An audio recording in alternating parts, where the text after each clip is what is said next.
আচ্ছা এখন দেখেন এই যে একটু সবাই একটু থামাই, এই ব্লকের এই যে 25 ফিটের রোডটা সামনে দিয়ে আসার পর দেখেন একটা 20 ফিটের একটা রোড গেছে আর কি। এইটা হচ্ছে আমার এই ডানের রোডটা, এখানে আমার অনেকগুলো ভরাট করে। এখন এখান দিয়ে একটু সামনে আপনাকে দেখাই,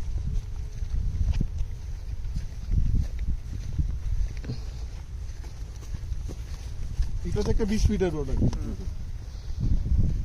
প্রত্যেক ব্লকে এখন দেখছি এই ব্লক আর বি ব্লক প্রায় ইকুয়াল। হ্যাঁ, কত কত একর করে আছে? এটা একটু বড় ম্যাপটা দেখলেন বুঝতে পারবো। সেমই এ ব্লকে যতটুকু আছে বি ব্লকেও সেম। টোটাল কতটুকু? টোটাল পুরো প্রজেক্ট তো 52 বিঘার মতো প্রজেক্ট। সব তো এখন একবার হয় না, একবার হয়েছে আপনার 350-এর উপরে। একর বলতে হচ্ছে আমাদের নামে কেনা, আমাদের নামে কেনা, চেয়ারম্যান স্যারের নামে কেনা, যেগুলো রানারের চেয়ারম্যান যিনি।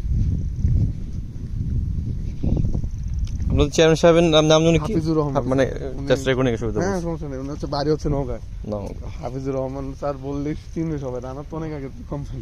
জি জি জি। প্রোফাইল মানে কি জানতে চাচ্ছেন? Job career. জব ক্যারিয়ার তো উনি ফার্স্টে শুনছিলাম আগে জব করতে, পরে রানার প্রতিষ্ঠা করলো নিজে, 2 লাখ টাকা দিয়ে নাকি রানা শুরু করছিল। আস্তে আস্তে আস্তে এখন 200 কোটির মতো হয়ে গেছে কোম্পানি। এগুলো হচ্ছে ভরাট করা। আমার এই উইন্টারের প্ল্যান হচ্ছে যে এই দেখতেছেন এগুলো আমরা কিন্তু এগুলো সব কাশফুল ছিল এই সেপ্টেম্বরে অক্টোবরে, তো আমরা এগুলো সব ক্লিন করতেছি। মানে আমার প্ল্যান হচ্ছে এই লাইক মার্চের মধ্যে এই জায়গা স্যান্ড ফিলিং করে প্লটিং করে ফেলা। এই জন্য দেখবেন যে এই জায়গা সব পুরানো হয়েছে, এগুলো আমরা কিন্তু পুরাই ফেলতেছি। কাশফুল ছিল এই সেপ্টেম্বর পর্যন্ত, এখন জাস্ট এগুলো সব পুরাই এই রোডের হাইটের সাথে আমরা এগুলো সেম হাইট করা হচ্ছে। হ্যাঁ, বালু ভরাট করে। আচ্ছা একটু বলবেন, এই আপনারা তো বালু ফেলছেন ব্রাদার, হ্যাঁ বালু এক একজন এক এক ভাবে ফেলে, আপনারা বালুটা আনতেছেন মানে কিভাবে ফেলতেছেন কিভাবে? বালু যে আমি বলি ওইখানে আমাদের একটা নদী আছে, আমি দেখাইছিলাম মনে হয়, যে দেখাই যে মেট্রোলটা যেখান দিয়ে আসতেছে এখানে একটা নদী, ওইখানে আমাদের ড্রেজার বসানো। ওকে, না অনেকে বাই ট্রাকে আনে, আবার অনেকে ট্রাকে তো আসছে, ওটা আমাদের, ওটা তো আর ড্রেজার থেকে যা আসতেছে সেটা আমাদের প্রজেক্ট করা যায় এত ভরাট করতে হবে না। আর না এখানে নদী কোথায় এতে তো কস্টিং বাইরে যাবে। আপাতত প্রজেক্টের এই মাথা পর্যন্ত আমার ভরাট করা। আপনাদের কোনো প্লট রেডি নেই? না এখনো ফুললি রেডি, প্লট যত রেডি করবে প্রাইস তো তত বাইরে যাবে। লাইক এই যে যখন আমরা এই উইন্টারে মার্চের মধ্যে যদি আমার এই ব্লক প্লটিং শেষ, তখন রেডি প্লট হয়ে যাবে, তখন তো দামও বাড়বে। তখন আমরা দেখা যাচ্ছে উইদিন 2 ইয়ার্স এর মধ্যে হ্যান্ড ওভার দিয়ে দিব। মেট্রোর এগুলোকে সেল হয়েছে কোনগুলো? এই ব্লকে তো 80% এর উপরে সোল্ড আউট। ওই দিনে মনে বলছিলাম এই ব্লকে প্রচুর সোল্ড আউট হয়ে গেছে।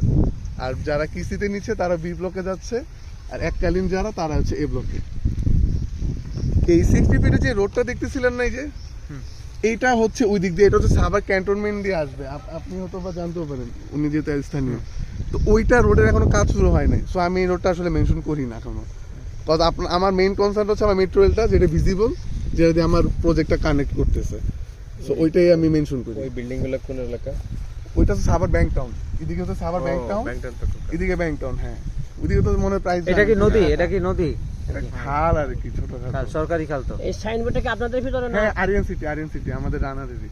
ওগুলো সব আমাদের একবার করা, জাস্ট ওইদিকে আমরা ভরাট করি নাই। ওদিক দিয়ে একটা 60 ফিটের রোড যাবে, তো যদি ভরাট করে ফেলি, রোডটা ডান বাম যদি হইতে পারে, আরো 20-25 ফিট এরকম ডান বাম আসতে পারে, তো ওই যে ভরাট করলে সমস্যা। আগে রোডটা যদি পুরো ক্লিয়ার হয়ে যায়, তখন ওইটা আমরা ভরাট করবো। তো ওইটা হচ্ছে কি আমার রোডটা আগে কনফার্ম হবে। এখানে দেখেন একটু এই 5 কাঠার যে প্লট